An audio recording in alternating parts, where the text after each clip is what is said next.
দ্বিতীয়বারের মতো মা হতে চলেছি।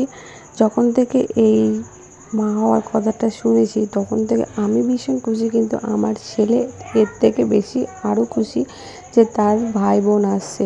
এবং আমি তাকে জানিয়েছি তার জন্মদিনের দিনকেই আমি তাকে জানিয়েছি যে তোর জন্য একটা বড় স্পেশাল একটা খবর আছে, নিউজ আছে। তো ও ভীষণ রকম খুশি। কিন্তু আমার ছেলে হতে গিয়ে যে খুবই কষ্ট হয়েছে, এমনকি আমাকে কলকাতা পর্যন্ত ঘুরতে হয়েছিল।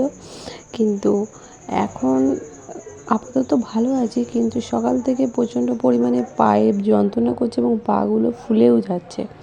তো উঠে হাঁটাচলা করে কোনো রকম কাজ বেশি করতে পারছি না। কিন্তু আমার ছেলে তো দেখাশোনার জন্য আমাকে রয়েইছে যে না মা, তোমার কিছু হলে, তোমার শরীর খারাপ হলে আমি আছি। এবং সে মাথা যন্ত্রণা করছে বলে তেল দিয়ে দিয়েছে মাথার মধ্যে। ও এতটাই খুশি যে সকালের ওষুধ থেকে শুরু করে দুপুরের ওষুধ থেকে শুরু করে কি হচ্ছে কি না হচ্ছে, এবং কি সকালের ওষুধ থেকে দেওয়া পর্যন্ত সে মাকে এগিয়ে দেওয়া সমস্ত করছে।